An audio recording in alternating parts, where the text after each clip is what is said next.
प्रणाम। मनमोहक कृतियों पटल मोहन कीर्ति पटल पर जुड़ी समस्त कृतिकारों को प्रणाम, अभिनंदन और स्वागत करनो। हमारे बीच जुड़नी कनखल हरिद्वार बटी आदरणीय प्रकाशन पांडे जी, जालंधर बटी ललित तिवारी जी और हमारे दिल्ली बटी जुड़ी छन आदरणीय राजू पांडे जी।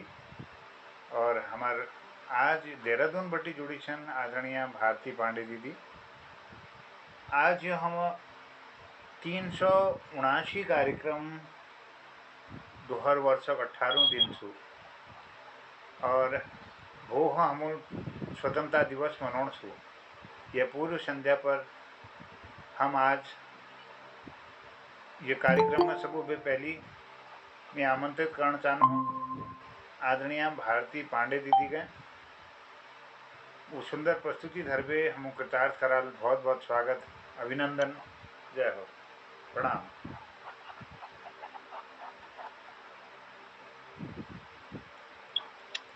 पटल में उपस्थित सब जान के मैं नमस्कार। और आजादी अमृत महोत्सव जो चलो और बोले 15 अगस्त ले छू सबन के मेरे तरफ बधाई और कामना करनो कि हमारे देश में सब भल हो, जो तो हलचल मच रहे वो जरा शांत हो और भल काम हो, हमारे देश का विकास हो, इसमें सब कामना करनो। आज मैं गुमानी पंत जो बाद में जरा बतून के लिए कि आजादी पर्व चलो तो ये हमार इन्होंने जो रचना करी ना उबत करे तो वो उबत करे जो परिस्थिति उनके कविता माध्यम उजागर कर। तो देश में आजादी जो अमृत महोत्सव चल रहा, हम सब अपन वीर सेनानियों के स्मरण करने लगे। जब हमार कवि ले छन, आंदोलनकारी ले छन और हमार पूरे देश में उबत करे लगी छी।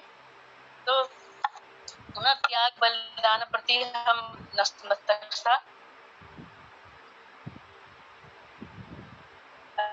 इस पर्व में साहित्य गुमानी छी प्रभाव समाज में जन जागृति है और पुनर्विचार कविता नंदन छन। तो गुमानी जी कविताओं में जो रचित आखर छी उमी उच्च राष्ट्रीय भावना परिचय मिलो। जमी मतलब गोरखा और अंग्रेजी शासनक अत्याचार, दमन नीति, बेगार प्रथा और शोषणक वर्णन छू।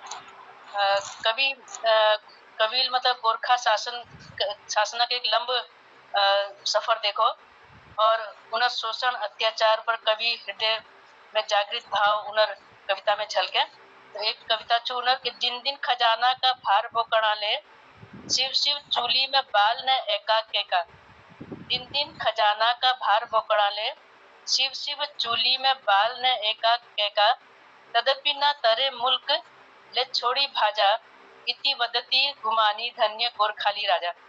गुमानी जी एक खासियत जैसे कि वो हिंदी में एक लाइन लिख छी, तो एक लाइन लिख छी कुमाऊनी में, एक लाइन लिख छी गोरखाली में, एक लाइन लिख छी संस्कृत में।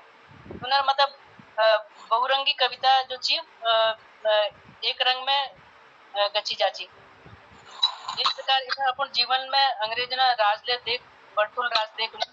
हालांकि 1815 में जब गोरखों का परास्त कर ईस्ट इंडिया कंपनी उसको कब्जे में लिया, उत्तराखंड के लिए उबत करे, उत्तराखंड के नीचे उबत करे थे उत्तर प्रदेश में चाहिए उनका अपन कब्जे में लिया। तब अंग्रेजों बराबर गोरखा से आजाद कराने के लिए मुक्ति का एक उन्होंने मुक्तिदाता के रूप में भी उनको देखा गया।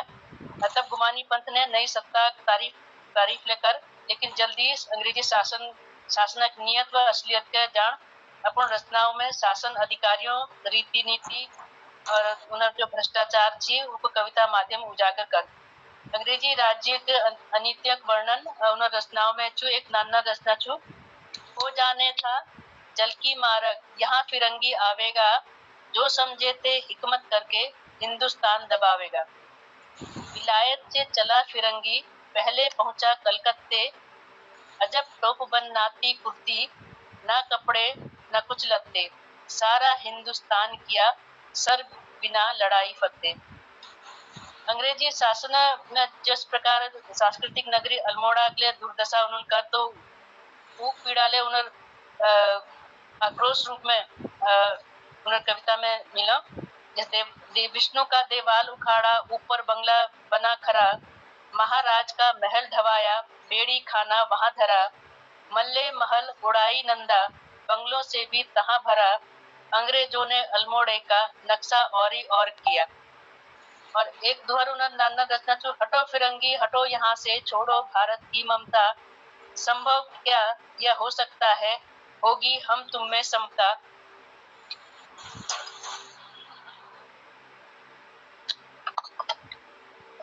इसके उन्होंने एक कविता और छो जमी उन्होंने मतलब राज्य में जो फूट अशिक्षा के कारण जो हमारे राज्य में फूट सी और जमी ये फूटल कारण हमारी जो अंग्रेज जो सफल हैगी, तो उन्होंने एक में रचना छो कि बादशाह दिल्ली में होता, फूट ना होती राजन में, बादशाह दिल्ली में होता, फूट ना होती राजन में, हिंदुस्तान मुश्किल होता, बस करना मुद्दतन में, कहे गुमाने अंग्रेजन से, कर लो चाहे जो मन में, धरती में नहीं वीर तमाशा, तुम्हें दिखाता जो रण में। तो यह सुंदर सामाजिक चेतना भरपूर रचना उनका हम ज्यादा पढ़ लीनू, एक समग्र तो मेरे पास कोई ना हाथी का बता कहीं मैगजीन में कोई आए तो मैं नोट कर लीनू।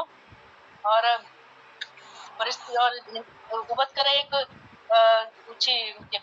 गिरियर्सन उल अपन एक किताब में लिख रहा हो कि अपनी छोटी छोटी कविताओं के कारण भारत के पूर्वी भागों में तिरहुतों तक इनका नाम सुना जाता था, मतलब पूर्व भारत में गुमानी जी जानी जाती।